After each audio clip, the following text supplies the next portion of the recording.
Fala galera, sejam mais uma vez bem-vindos aqui ao canal. Aqui é o Sr. Balcão, você está no Balcão Pop. E galera, vamos falar finalmente de Across the Spider-Verse, a continuação, do Homem-Aranha no Aranhaverso, que eu estava muito ansioso, um dos filmes que eu mais estava aguardando para esse ano. Que espera, como eu posso dizer, que espera bem esperada, bem recompensada, essa é a palavra que eu queria. Quando começou a sair as críticas falando que esse filme era até melhor do que o primeiro filme, eu ficava me perguntando como, sabe? Como que esse filme pode ser melhor do que o primeiro? Eu realmente não sabia como, eu não sabia o que esperar, mas conseguiu, sabe? Conseguiu. Antes da gente falar um pouco sobre o filme, só um recadinho. Galera, eu tô sendo bem consistente nas postagens nos últimos 2 meses. Uma porrada de vídeo aí saiu, inclusive um vídeo ensaio sobre o Homem do Norte. E os vídeos não estão chegando pra muita gente tá falando que só descobriu os vídeos semanas depois. Então, por favor, vão assistir os vídeos que eu postei recentemente, dá uma força lá, comenta pra aumentar o engajamento. Eu vou ver se eu separo um dia pra responder todos os comentários desses últimos vídeos pra dar uma força aí na retomada do canal. Mas enfim, são coisas muito importantes aí pra gente fazer pra ajudar o Balcão Pop a seguir firme e forte agora que eu tô postando bastante vídeo. Muito bem, Aranhaverso. Eu vou poupar um pouco vocês da sinopse, de tipo de coisa. Eu também não vou me segurar muito para spoilers, apesar de que eu não vou também sair jogando spoiler na sua cara. Pode ficar tranquilos, eu não vou estragar nenhuma experiência. Mas eu só quero comentar sobre certos pontos que pra mim se destacam no filme. Então, primeiramente, eu tive que fazer uma pausa aqui, por isso que teve um corte meio estranho aí, galera. Mas vamos dar continuidade aqui. Primeiramente, vamos começar falando do Mancha. Quem tá mais tempo no canal sabe, e isso eu comentei mais lá nos primeiros vídeos do canal, as primeiras conversas com o Sr. Balcão que eu fiz. Mas é uma piada interna na minha vida, no mundo da cultura pop, desde quando eu comecei a usar a internet, desde quando eu participava dos podcasts do Vício, desde quando eu era muito ativo em grupos do Facebook, que é o quanto eu amo o Mancha. É uma parada que eu acho ele é meu vilão favorito da Marvel. Eu sei que isso é ridículo falar pra muitas pessoas, mas é porque eu amo o conceito dele, eu amo o visual dele.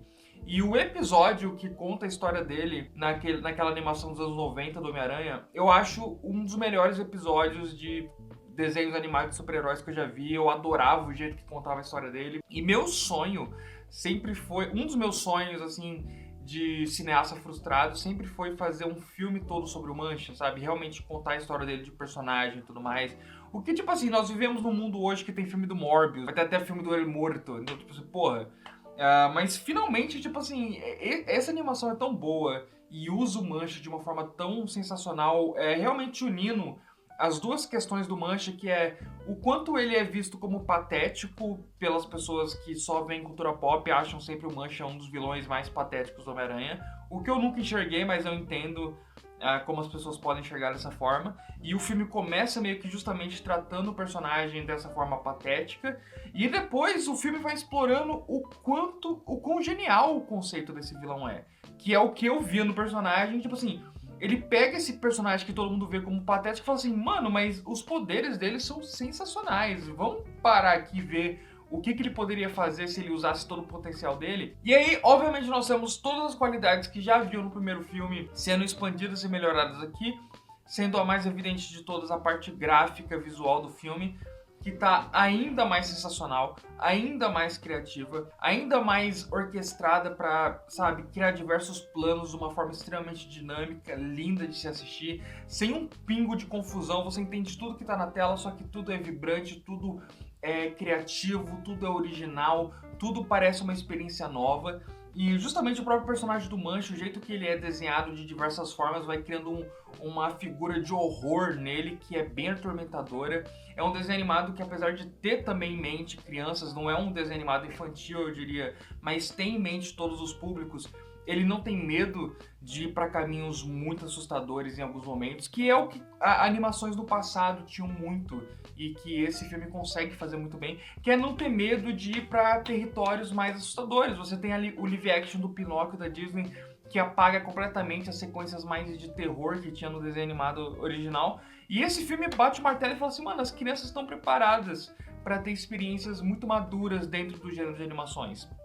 Além, é claro, do público mais velho, que vai, com certeza, tirar muita sentimentos, muitos significados do filme, sendo que eu acho que o maior deles é como esse filme trabalha ainda melhor que o primeiro a relação de pais e filhos. Assim, é uma coisa perfeita e retocável nesse filme. É um filme calmo nesse sentido.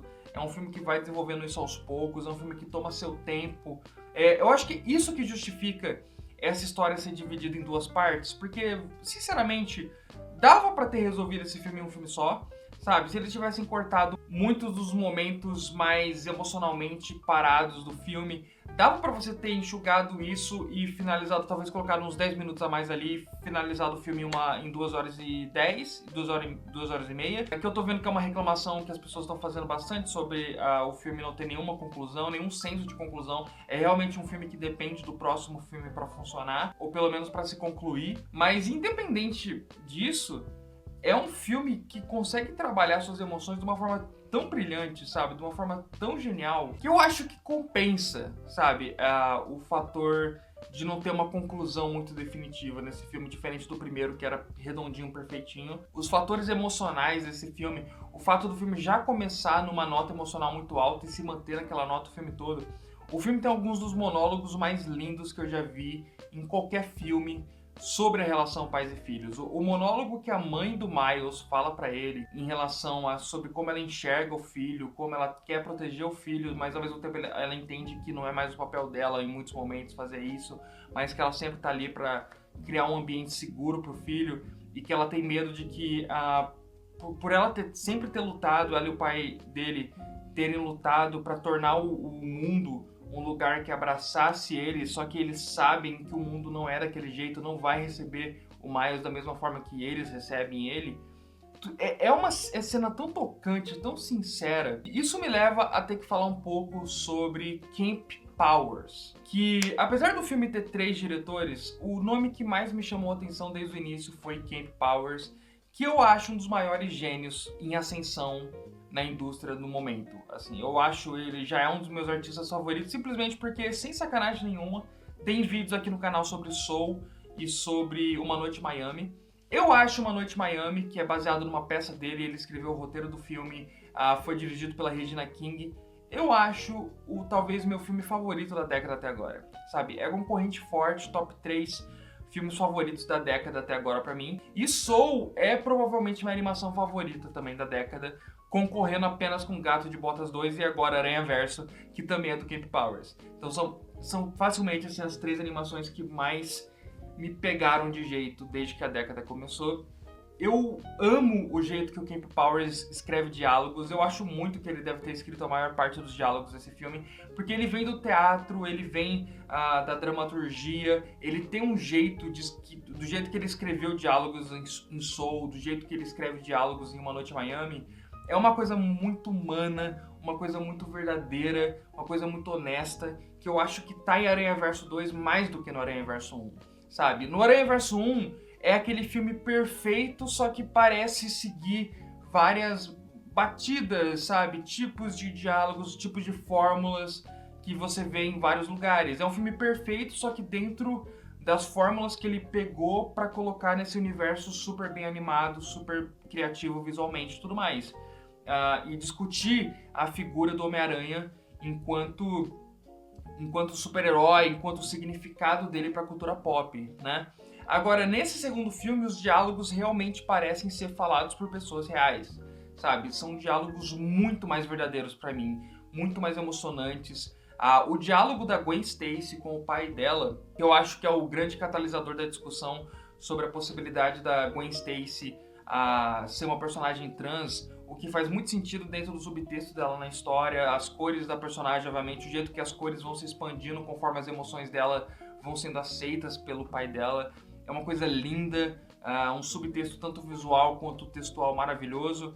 Mesmo que não seja, talvez, assim, o objetivo explícito dos autores, o que eu acho difícil não ser dado o uso das cores, mas é uma coisa que dá para ser levado para as pessoas que precisam ver essa mensagem, dá para ser levado a elas de uma forma muito bonita, de uma forma muito linda, dá para ser interpretado dessa forma, né? Eu ainda quero fazer um vídeo sobre morte do autor, que é justamente discutir isso, como às vezes você ignorar exatamente qual foram as intenções do autor em prol do que aquela mensagem significa para você enquanto indivíduo, né? Mas Enfim, os diálogos desse filme são sensacionais, é outro nível, assim, que dificilmente eu já vi em qualquer filme de super-herói na minha vida, não apenas em animações, não apenas em nada.